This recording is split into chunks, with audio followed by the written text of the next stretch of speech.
YouTube, this is CP here. Today I'm going to make a quick 40-minute hamburger bun recipe because I decided I wanted to grill out and have hamburgers tonight because I bought a bunch of hamburger at the grocery store today and I had separated it into hamburgers and put it in the food saver and stuck them in the freezer, and I had some left over, so I figured dinner's pretty much done. All I gotta do is throw them on the grill. And then I realized I didn't have any hamburger buns. And I generally don't buy my hamburger buns. I try to make all my bread products myself, but just for convenience, sometimes I'll buy them. And I was at the store and I didn't think about it. So I'm gonna make some hamburger buns. And of course, y'all know I'm lazy. I hate making yeast bread just because of the fact of waiting for it to rise and then punching it down and waiting for it to rise again. And so I like this recipe because it only takes 40 minutes from start to finish. So okay, for this recipe you're going to need some basic ingredients. You're going to need flour, warm water, salt, some vegetable oil, sugar, yeast, and 1 egg. And I'll put the exact measurements in the link below, that way you can have them. If you want to print it out, you can print it out. So first thing you're going to do is you're actually going to combine, get some of this stuff out of the way, your yeast into your water. Make sure it's warm water, and then just add your sugar and your oil to it.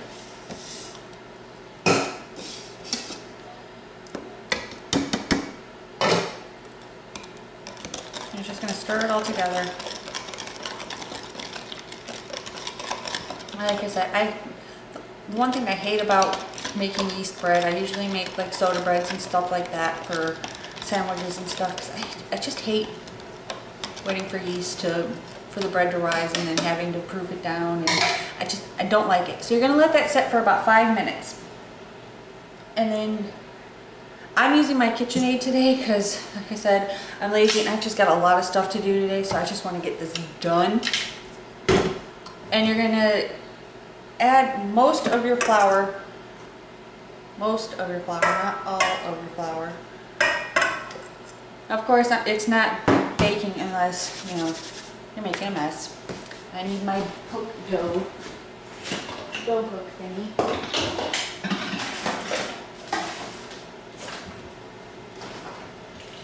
Now I'll bring you back after the yeast has proofed and I can find my dough hook. Okay, so I let my yeast set for 5 minutes. As you can see, it has definitely risen. So let me move some of this stuff out of my way. And I store yeast in my food storage. I vacuum seal it, and I mean, I've had this yeast for about 6 months and it's still perfectly fine, as you can see. So you're just going to combine your yeast mixture,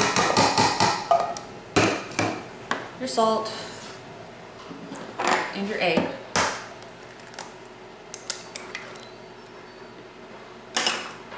And you're just going to mix it all together, just like any other bread. And you're going to mix it until it becomes a doughy consistency and it pulls away from the edges.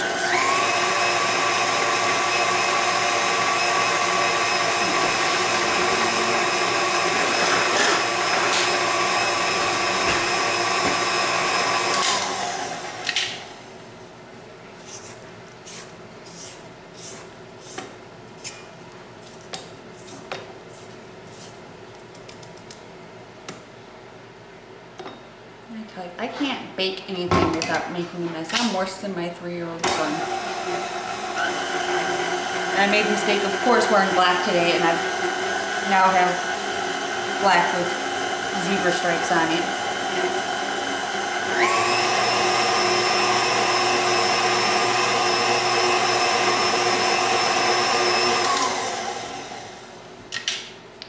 I love my KitchenAid, but I just don't like how it doesn't get to the edges, or the bottom for that fact.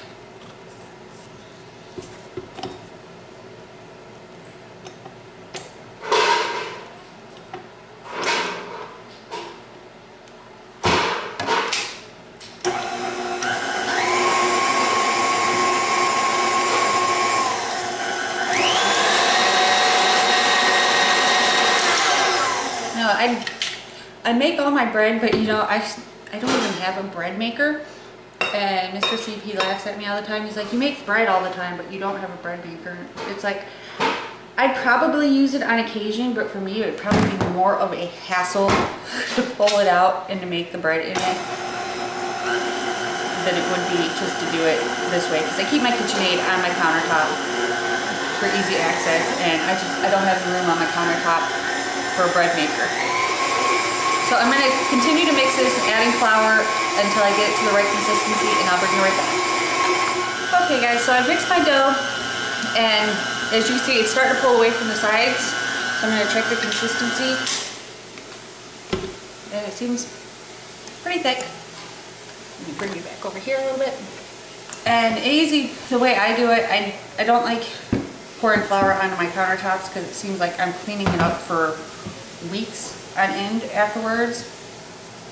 So I use a cutting board, and I just put my flour on my cutting board. And I just spray my hands with some olive oil so the dough doesn't stick so bad to them.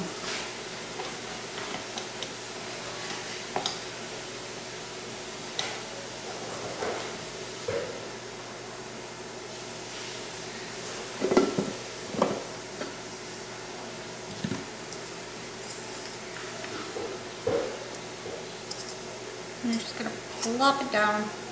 Yes, I said plop. I don't know if there's a technical term for removing dough from a bowl, except for plop, because it kind of makes a plopping noise. And it's like, I'm in a hurry to get this done because I got my new everyday carry bag in the mail today. And of course, the mailman delivered it like right as I was getting ready to start this, so now I'm like even more anxious just to get these things in the oven and baked so I can go and check out my new bag and fill it with all kinds of goodies.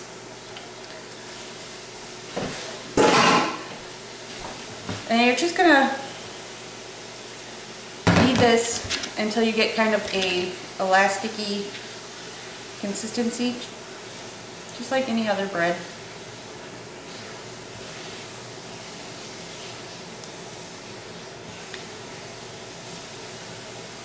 And the reason why I like this is you do have to let it rise, but unlike most breads where you're letting it double in size and rising for like 2 to 3 hours, you're only going to let this rise for about 10 minutes before you pop it in the oven.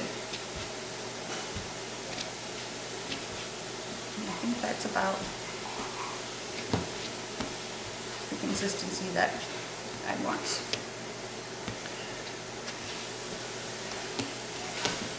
And then all you need to do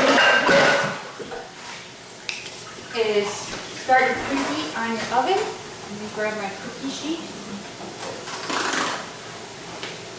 I never have anything ready when I start a video. I think I have everything ready, and then it comes down to it, and I'm missing something. So let me grab my cookie sheet real quick. So you're actually going to put these on the cookie sheet right in there.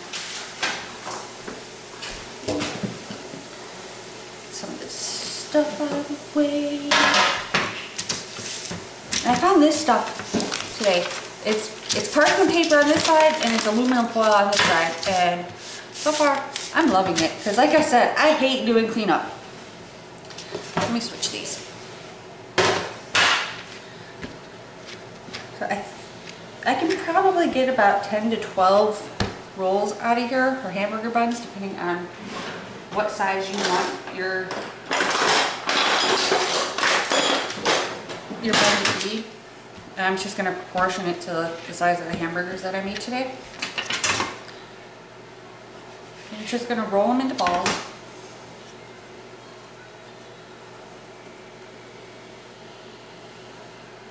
It's still a little bit sticky where I cut it. That's okay. And place them down on your cookie sheet.